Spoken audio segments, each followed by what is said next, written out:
Muito obrigado, Flávia. Vamos fazer um intervalo. Daqui a pouco a gente fala sobre uma nova tecnologia na hora de entrevistar candidatos a um emprego. A tecnologia para evitar preconceito, diga-se de passagem.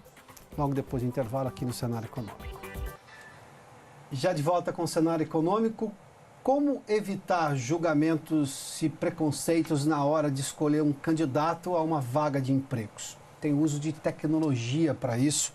A Camila Iochabel está à frente dessa nova tecnologia. Camila, seja bem-vinda aqui ao Cenário Econômico.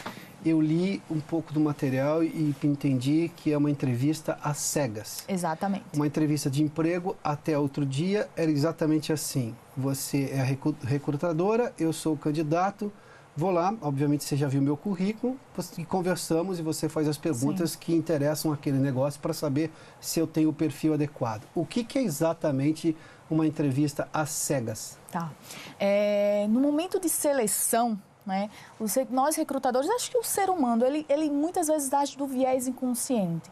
Então, esse viés, ele é pautado muitas vezes pela cor da pele, pelo sotaque, eu sou nordestina, um exemplo, gênero, etc. E aí nós identificamos, eu tenho vasta experiência com recrutamento e seleção, já venho com uma bagagem de RH, e identifiquei que esse assunto de diversidade está muito vivo e seria interessante termos uma plataforma para ajudar esses recrutadores e também os gestores a reduzir os vieses. Então, como funciona essa seleção às cegas com a entrevista às cegas? O recrutador, ele vai fazer as perguntas da entrevista, né, as perguntas que esse candidato vai responder por vídeo, ele vai ler e vai responder.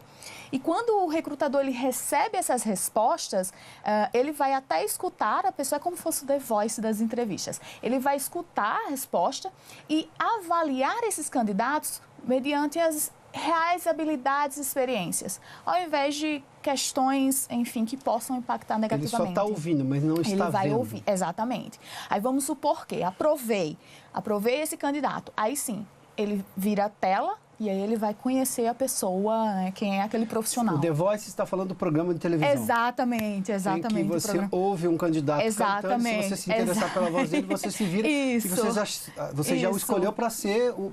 Você não pode voltar atrás em ser o técnico dele. Exato. No nosso caso, a gente aprova para a próxima fase, ou seja, ainda há, óbvio, um funil aí do recrutamento. Então, tem a seleção, tem o recrutamento, tem a seleção.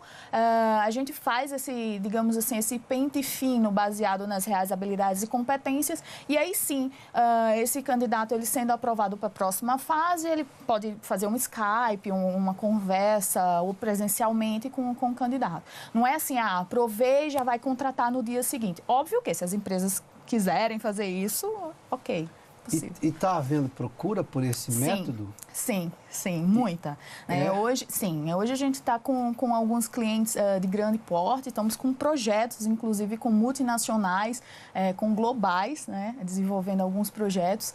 E antes, já existiam alguns movimentos de consultoria, existe, né, esse movimento de consultorias fazendo entrevistas cegas e levando candidatos às cegas para as empresas. A gente está levando inovação. E qual é a razão que as empresas alegam para contratar esse serviço, para usar dessa nova tecnologia? Elas assumem que elas cometeram equívocos ou elas dizem que elas não querem cometer um equívoco que talvez elas não saibam se cometeram ou não? Qual é o propósito delas quando elas compram essa tecnologia? Muitos dos recrutadores que eu estou conversando têm esse autoconhecimento de, poxa, se eu estivesse fazendo essa seleção olhando para a pessoa, talvez eu fosse para outro caminho. Muitos não, outros já falam, não quero cometer o erro, como você falou. Então, é difícil uma organização assumir, poxa, eu tenho poucos negros no meu quadro, ou poucas mulheres. A questão racial é mais forte?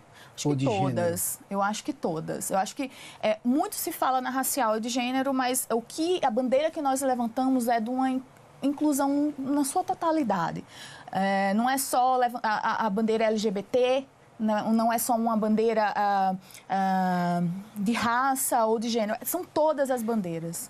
Vou lhe dizer de um anúncio de emprego que era muito comum nos anos 90. Já sei. Boa aparência. O que é? Isso existe ainda? Porque... Não.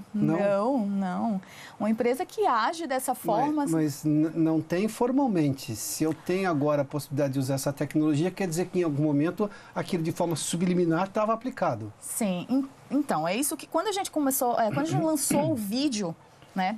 Tem até uma colega nossa que ela falou, cara, eu sou de cor, então assim, ninguém vai olhar para o meu vídeo. Né? E fazendo bem, trocando com ela, falou, vamos ver como a gente ajuda essas pessoas para se sentirem mais confortáveis a se expor. Na verdade, elas têm uma chance maior de poder ir adiante. Antes, Exato. em algum momento, elas eram cortadas, provavelmente, elas não tinham sequer a chance de se mostrar profissionalmente. E são profissionais incríveis, são profissionais que, infelizmente, alguns vieses acabam cortando, não levando nem a um bate-papo por Skype, por telefone.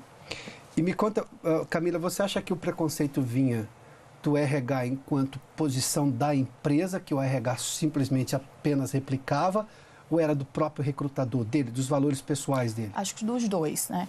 Nós recrutadores, e aí eu acabo me incluindo, né? Até mesmo o gestor, a gente é acostumado a contratar semelhantes, né? E aí a gente vai desmistificando isso, né?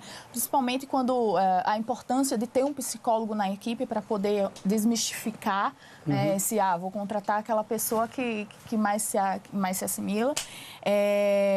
E eu acho que vem dos dois lados, né? Então, às vezes, o gestor é top-down, então o gestor já pede aquele perfil e tem que ser aqueles moldes, né? E o recrutador, tem que fazer.